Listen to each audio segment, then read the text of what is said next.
धृतराष्ट्रोवाच धर्मक्षेत्रे कुरुक्षेत्रे समवेतायुयुत्सवः मामकाः पांडवाश्चैव किम कुर्वत संजय। व्याख्या। धर्म क्षेत्रे कुरुक्षेत्रे का अर्थ है कुरुक्षेत्र में देवताओं ने यज्ञ किया था। राजा कुरु ने भी यहाँ तपस्या की थी। यज्ञादि धर्ममय कार्य होने से तथा राजा कुरु की तपस्या भूमि होने से इसको धर्म भूमि कुरुक्षेत्र कहा गया है। यहाँ धर्म क्षेत्रे और कुरुक्षेत्रे पदों में क्षेत्र शब्द देने में धृतराष्ट्र का अभिप्राय है कि यह अपनी कुरुवंशियों की भूमि है। यह केवल लड़ाई की भूमि ही नहीं है, प्रत्युत तीर्थ भूमि भी है, जिसमें प्राणी जीते जी पवित्र कर्म करके अपना कल्याण कर सकते हैं। इस तरह लौकिक और परलौकिक सब तरह का लाभ हो जाए, ऐसा विचार करके एवं श्रेष्ठ पुरुषों की सम्मति लेकर ही युद्ध के लिए यह भूमि चुनी गई है। संसार में प्राय 3 बातों को लेकर लड़ाई होती है: भूमि, धन और स्त्री। इन तीनों में भी राजाओं का आपस में लड़ना मुख्यतः जमीन को लेकर ही होता है। जहाँ कुरुक्षेत्र पद देने का तात्पर्य भी जमीन को लेकर लड़ने में है। कुरुवंश में धृतराष्ट्र और पांडु के पुत्र सब एक हो जाते हैं। कुरुवंशी होने से दोनों का कुरुक्षेत्र में अर्थात राजा कुरु की जमीन पर समान हक लगता है। इसलिए कौरवों द्वारा पांडवों को उनकी जमीन न देने के कारण दोनों जमीन के लिए लड़ाई करने आए हुए हैं।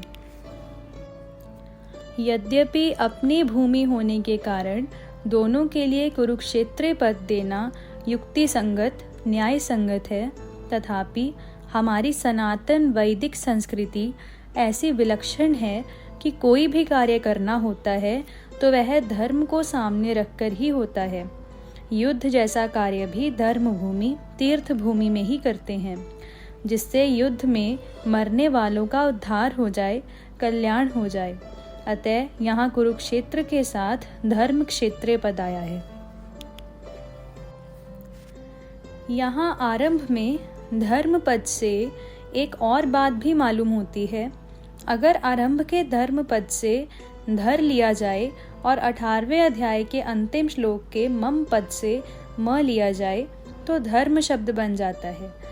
अतः संपूर्ण गीता धर्म के अंतर्गत है, अर्थात धर्म का पालन करने से गीता के सिद्धांतों का पालन हो जाता है और गीता के सिद्धांतों के अनुसार कर्तव्य कर्म करने से धर्म का अनुष्ठान हो जाता है। इन धर्म क्षेत्रे कुरुक्षेत्रे पदों से सभी मनुष्यों को यह शिक्षा लेनी चाहिए कि कोई भी काम करना हो तो वह धर्म को सामने रखकर ही करना चाहिए। प्रत्येक कार्य सबके हित की दृष्टि से ही करना चाहिए, केवल अपने सुखाराम की दृष्टि से नहीं। और कर्तव्य अकर्तव्य के विषय में शास्त्र को सामने रखना चाहिए। गीता 16वें अध्याय का 24वां श्लोक। समवेतायुयुत्सवः। राजाओं के द्वारा बार बार संधि का प्रस्ताव रखने पर भी दुर्योधन ने संधि करना स्वीकार नहीं किया।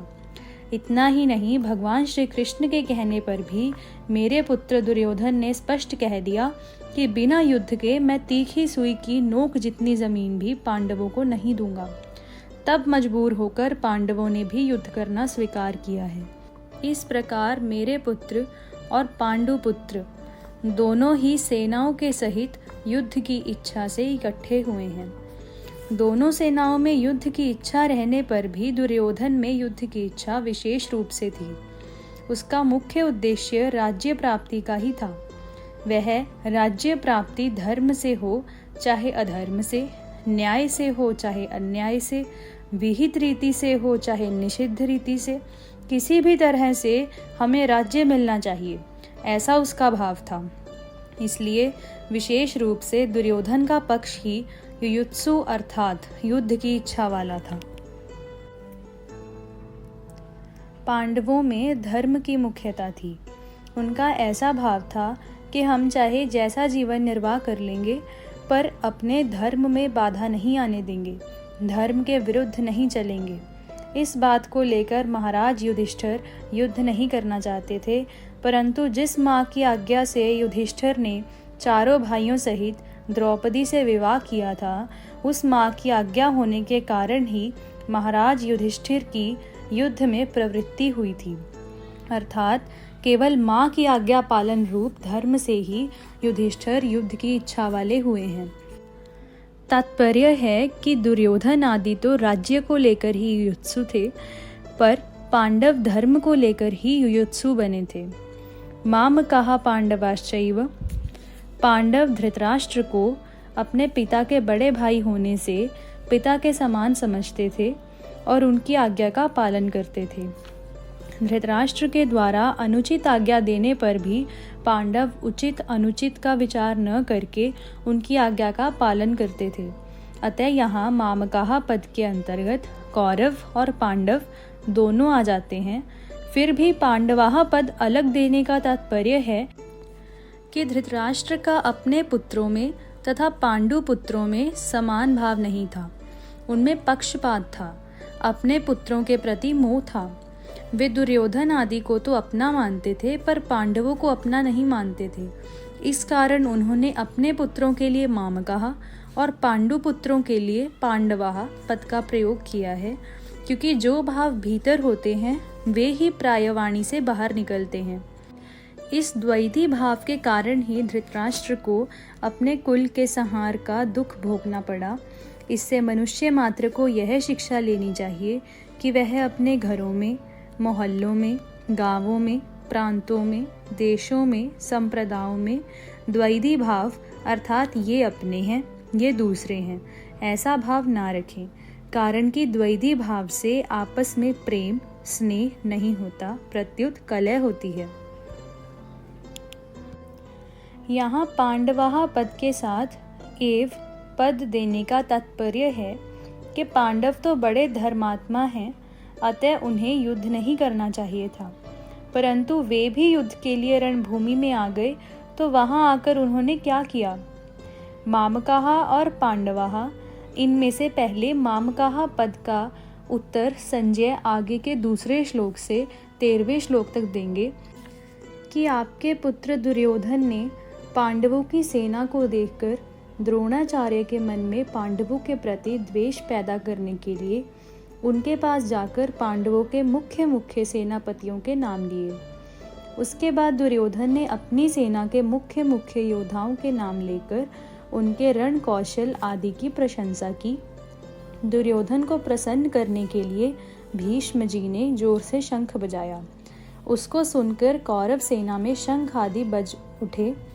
फिर 14वें श्लोक से 19वें श्लोक तक पांडवाहा पद का उत्तर देंगे कि रथ में बैठे हुए पांडव पक्षीय भगवान श्री कृष्ण ने शंख बजाया। उसके बाद अर्जुन, भीम, युधिष्ठिर, नकुल, सहदेव आदि ने अपने अपने शंख बजाए, जिससे दुर्योधन की सेना का हृदय दहल गया। उसके बाद भी संजय पांडवों की बात कहते कहते 20वें श्लोक से श्री कृष्ण और अर्जुन के संवाद का प्रसंग आरंभ कर देंगे। किम कुर्वत, किम शब्द के 3 अर्थ होते हैं, विकल्प, निंदा और प्रश्न। युद्ध हुआ कि नहीं, इस तरह का विकल्प तो यहाँ लिया नहीं जा सकता, क्योंकि 10 दिन तक युद्ध हो चुका है और भीष्म जी को रथ से गिरा देने के बाद संजय हस्तिनापुर आकर धृतराष्ट्र को वहाँ की घटना सुना रहे हैं। मेरे और पांडु के पुत्रों ने यह क्या किया जो कि युद्ध कर बैठे, उनको युद्ध नहीं करना चाहिए था। ऐसी निंदा या आक्षेप भी यहाँ नहीं लिया जा सकता, क्योंकि युद्ध तो चल ही रहा था। धृतराष्ट्र के भीतर भी आक्षेप पूर्वक पूछने का भाव नहीं था। यहाँ किम शब्द का अर्थ प्रश्न लेना ही ठीक बैठता है। धृतराष्ट्र संजय से भिन्न भिन्न प्रकार की छोटी बड़ी सब घटनाओं को अनुक्रम से विस्तार पूर्वक ठीक ठीक जानने के लिए ही प्रश्न कर रहे हैं। परिशिष्ट भाव, मेरे पुत्र मामकाहा और पांडु के पुत्र पांडवाहा, इस मतभेद से ही राग द्वेष पैदा हुए। जिससे लड़ाई हुई, हलचल हुई। धृतराष्ट्र के भीतर पैदा हुए राग द्वेष का फल यह हुआ कि 100 के 100 कौरव मारे गए, पर पांडव एक भी नहीं मारा गया।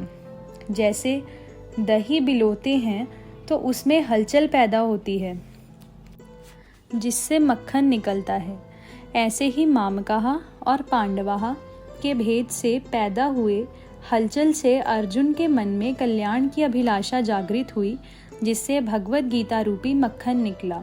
तात्पर्य यह हुआ कि धृतराष्ट्र के मन में होने वाली हलचल से लड़ाई पैदा हुई और अर्जुन के मन में होने वाली हलचल से गीता प्रकट हुई। राम।